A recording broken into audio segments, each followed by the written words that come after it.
Hi, so I am going to address the whole concept of in the sales funnel online particularly that I see, and it extends outside into other realms somewhat where the strategy is used in selling, but the idea of offering bonuses and rewards, as a instigator to get people to buy, right? As an extra little push and shove. And I want to talk about where this can be damaging.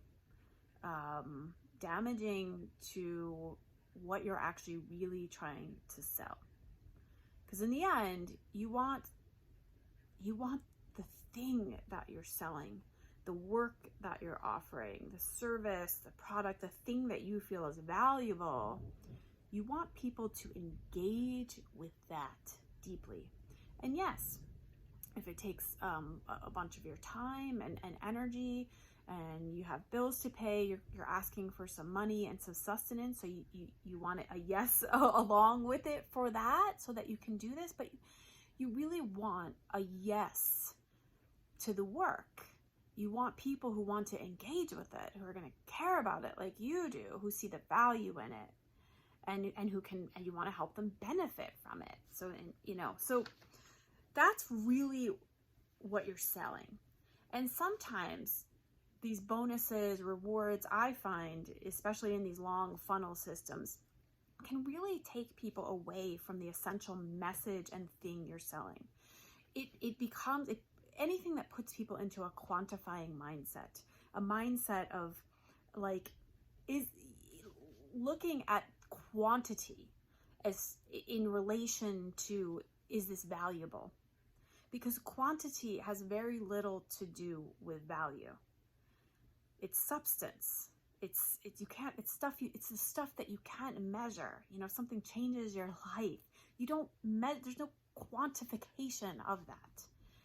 And if this is the kind of work that we're involved in, the kind of stuff that can change someone's life, we don't want to put people in a mindset up front in the buying process that takes them away from the potential door that's opening before them onto check marking, am I getting my value out of this in this very conventional quantifiable way, like how many, how much, in that way.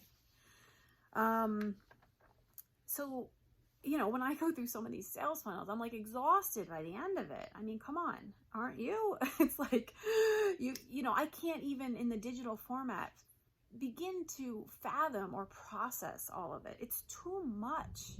It's too much. And that's just on the bonus level. And then there's the trickery part. Is it a bonus if it comes with it? Why are we calling it a bonus?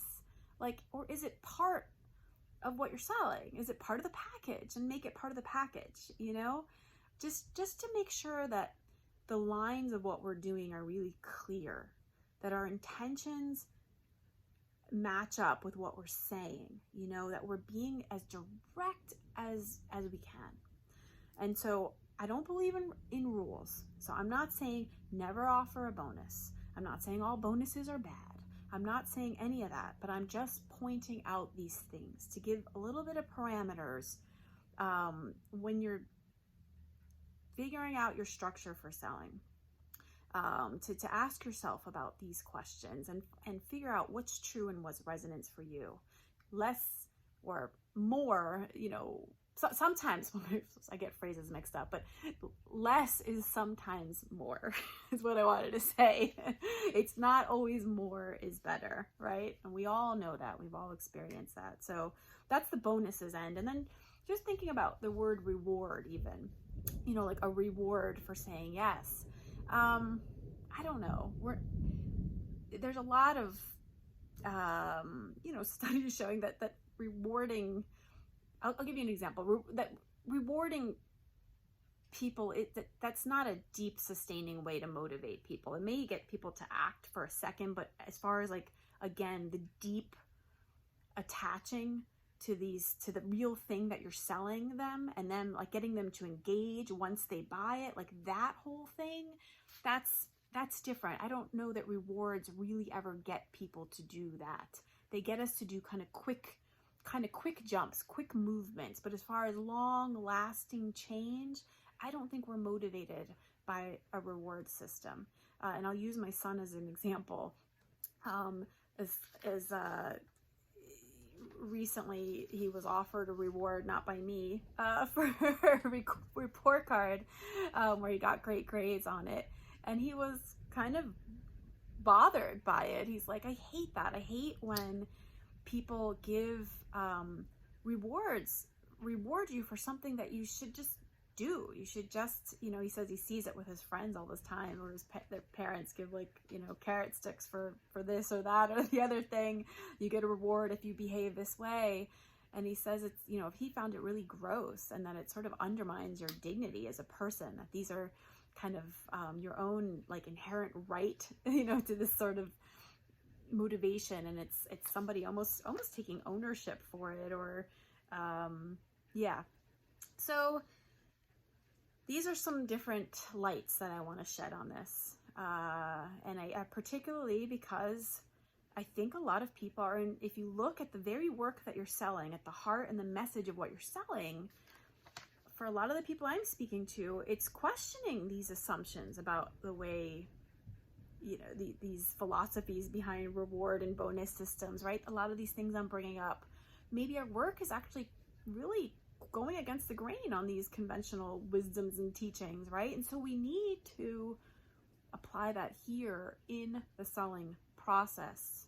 I'm telling you from experience that it is way more powerful and effective, regardless of whatever anybody's saying or showing. Again, more powerful, not on the quantifiable end, but on the deeper, like, real change is happening end. This is what I'm highlighting is the more powerful road to get to that, is to question these things and to source ourselves from as true and integrous place that we can in our sales engagement, even in our funnels, if they happen to exist online, and how we show up in that. There's a way to do it that is really true and aligned with our values, and that's everything that I'm highlighting is to get us to that place. So I'll leave you with that.